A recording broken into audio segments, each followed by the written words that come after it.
नमस्कार, मैं हूं आपके साथ इशिता तिवारी और लेकर आई हूं सी न्यूज भारत की खास सीरीज शिव का सार, जहां हम आपको बताएंगे 12 ज्योतिर्लिंगों के बारे में। वैसे तो शिव आदि हैं, अनंत हैं और उनका सिर्फ एक सीरीज के जरिए व्याख्यान करना काफी मुश्किल है, लेकिन फिर भी हमारी कोशिश रहेगी आपको इन ज्योतिर्लिंगों के बारे में विस्तार से जानकारी देने की।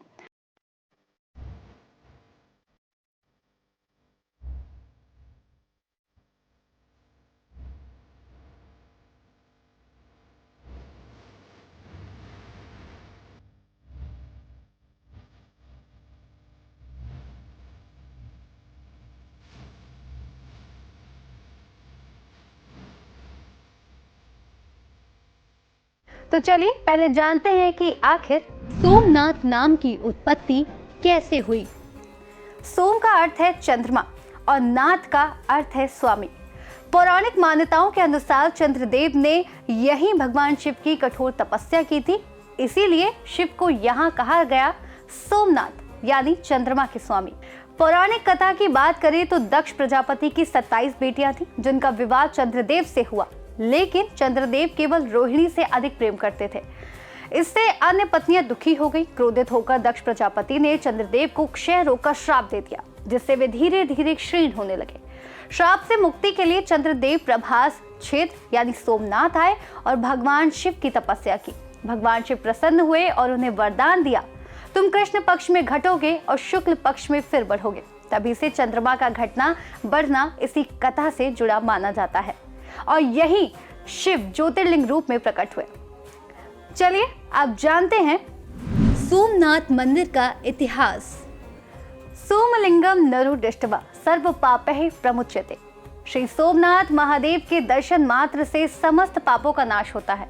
सौराष्ट्र के प्रभास पाटन में स्थित श्री सोमनाथ ज्योतिर्लिंग 12 ज्योतिर्लिंगों में प्रथम सहस्त्र बदियों से सनातन आस्था का केंद्र रहा है। इतिहास साक्षी है कि 1026वीं ईस्वी में महमूद गजनबी सहित कई आक्रमणताओं ने इस पावन धाम को ध्वस्त करने का प्रयास किया, शिवलिंग को खंडित किया, परंतु भगवान शिव की भक्ति कभी नष्ट नहीं हुई।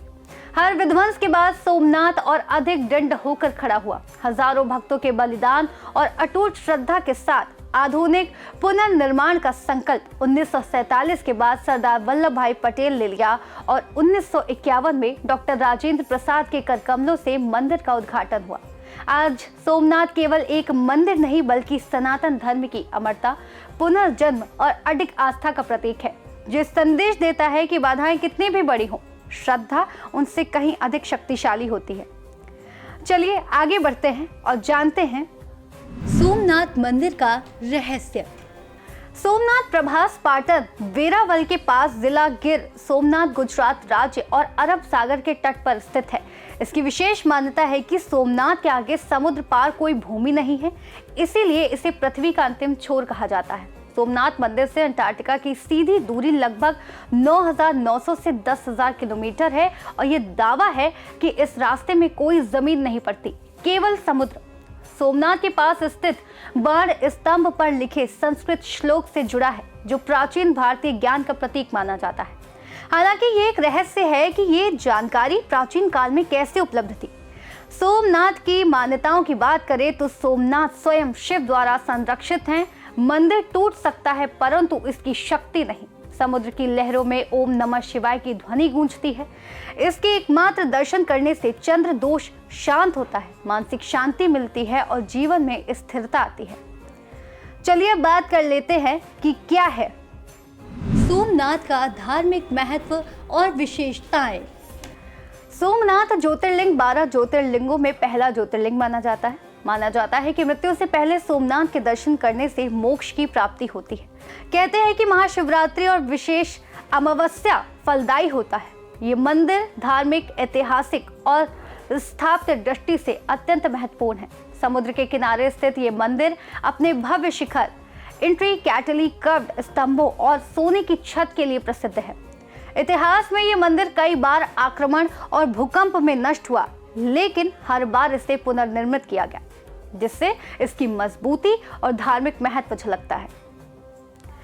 ये थी हमारी सीरीज शिव का सार का पहला एपिसोड, जिसमें आपने जाना कि सोमनाथ मंदिर के बारे में। कल के एपिसोड में हम बात करेंगे दूसरे ज्योतिर्लिंग मल्लिका अर्जुन के बारे में। इसीलिए सभी ज्योतिर्लिंगों की कहानी जानने के लिए बने रहिए हमारे साथ। कल फिर मिलेंगे एक नए एपिसोड के साथ।